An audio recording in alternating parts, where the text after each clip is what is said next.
la resolución y da cuenta de ella.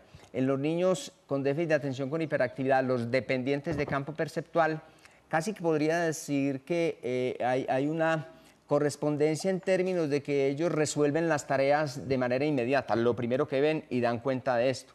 Y generalmente pues la profe encuentra problemáticas en este sentido, que el ejercicio no ha sido exitoso. Cuando la profe se sienta con el niño a recuperar el ejercicio, el niño da de manera ágil respuesta a la tarea. Entonces, en este sentido, Orjales lo plantea de que son niños muy dependientes de campo perceptual.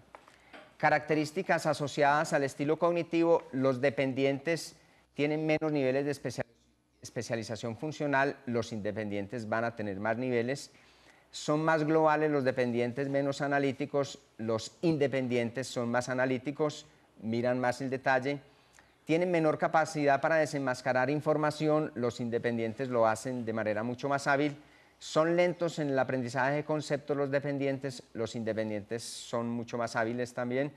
Mayor dificultad en la solución de problemas, decía inicialmente que los dependientes dan cuenta de manera inmediata, casi diríamos el concepto de impulsividad cognitiva, como igual se asume el concepto de impulsividad social.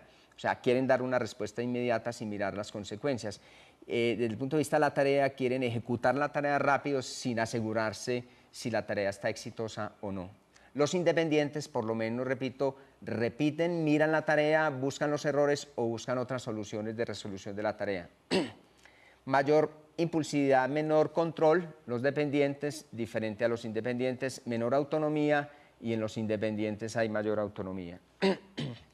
Las preguntas orientadoras: ¿qué tipo de problemas de atención tiene el niño hiperactivo?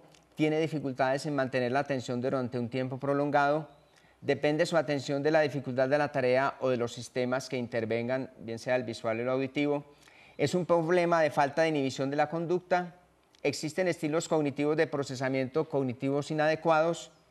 ¿Intervenir sobre la atención mejora el estilo cognitivo hacia la independencia de campo?, que es la pregunta fundamental.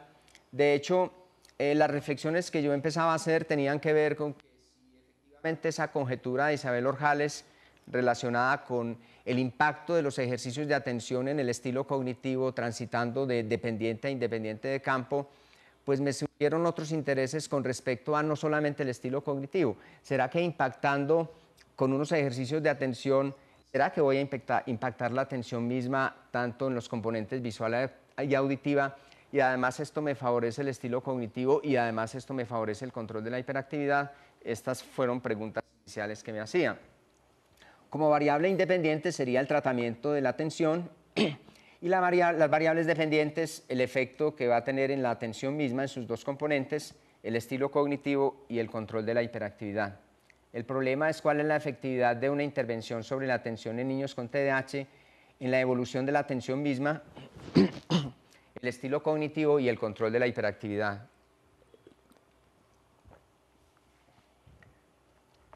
Objetivo general: determinar el efecto de una intervención en la atención sobre la atención misma, el control de la hiperactividad, el estilo cognitivo de independencia de campo. Hipótesis: no existen diferencias estadísticamente significativas en los resultados T del post-test en las 4 variables atención auditiva, atención visual, estilo cognitivo y control de la hiperactividad entre el grupo experimental y el grupo control. Fueron 34 niños, 17 del grupo control, 17 del grupo experimental, 27 niños, 7 niñas. Los niños del grupo control, durante el tiempo del tratamiento, se hacían actividades, actividades lúdicas básicamente, mientras con el otro grupo se estaba haciendo toda la propuesta de intervención desde la atención. La segunda hipótesis: no existen diferencias estadísticamente significativas al comparar los resultados de la prueba T para sujetos relacionados entre el pretest y posttest en las 4 variables atención auditiva, visual, estilo cognitivo y control de la hiperactividad en el grupo experimental y el grupo control. Igualmente se hizo una correlación, existe una correlación significativa, igualmente se trabajó análisis de varianza y por último se trabajó MANOVA, análisis multivariado. El procedimiento: en la fase 1 se evaluaron los sujetos con todos los cuestionarios que amerita, los criterios del DSM-4, los CONES para padres, los CONES para maestros, los cuestionarios para conducta disocial, trastorno disocial de la conducta, para trastorno negativista desafiante, para depresión, para ansiedad. Se descartaron que fueran niños que no tuvieran antecedentes de epilepsia o otra problemática a nivel neurológico. Igualmente se consideró el CI, el WIS, que presentaran un CI por encima de 85. Se consideró el criterio clínico del psiquiatra, la evaluación psiquiátrica, la evaluación del psicólogo y las pruebas neuropsicológicas. Se aplicaron las pruebas pretest. En las pruebas pretest se usó el test de las figuras enmascaradas que midió estilo cognitivo, la prueba de ejecución continua visual, y se usó la escala Werry que mide conducta hiperactiva. Se aplicó el tratamiento en el procedimiento 3. En la fase 4, perdón, se aplicaron las pruebas post-test. En la fase 5 se analizó la información como lo planteaba inicialmente. En el momento 1, TD Students, momento 2, TD Students, momento 3, análisis de correlaciones, y el momento 4, análisis de varianza y análisis multivariado. Los resultados. En la atención auditiva, de hecho, acá los resultados coloco solo momento 2, pero se tuvo un momento 1, donde los resultados en la prueba T para sujetos no relacionados obtenidos al comparar los puntajes del grupo control y el grupo experimental en el pretest, básicamente con los puntajes respectivos, no mostraron diferencias significativas en ninguna de las 4 variables. Sí, aquí ya iniciábamos con una muestra homogenizada. Entramos aquí entonces al momento 2, como lo pueden ver allí en la transparencia. Para el caso de las variables atención auditiva, atención visual, como estilo cognitivo y control de la hiperactividad, estamos hablando en el después, en el post-test, se encontraron diferencias estadísticamente significativas, un P menor que 0.005, por lo tanto, se rechaza la hipótesis con un nivel de confianza inesperadamente alto. Estamos hablando acá de 0.00 en las 4 variables. En el momento 2 hablamos del grupo experimental, prueba T. En el grupo experimental se toman los puntajes en las 4 variables, atención auditiva, atención visual, estilo cognitivo y control de la hiperactividad, en el antes y en el después.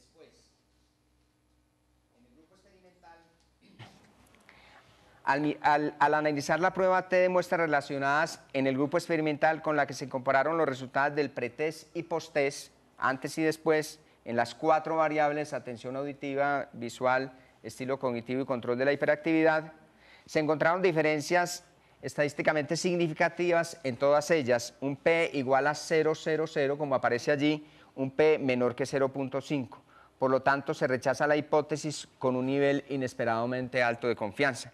Aquí se observan muy claramente los efectos diferenciales al interior del grupo experimental, lo que indica que el tratamiento con las cartillas probablemente se le puede atribuir un efecto más potente que el esperado. En realidad se esperaba un efecto en la atención, pero el tratamiento logró impactar el estilo cognitivo, lo cual confirma la conjetura de Isabel Orjales, que en un tratamiento con la atención se podría impactar el estilo cognitivo, pero aquí estamos mirando que además se impactó la atención misma, el control de la hiperactividad.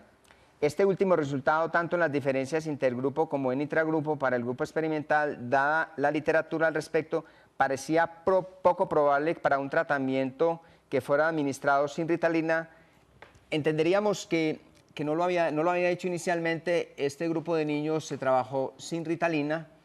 De hecho, estamos hablando de una investigación de hace más o menos 3 años. En este momento tenemos en el grupo clínica atencional niños medicados y no medicados, pero se trataba de niños sin Ritalina.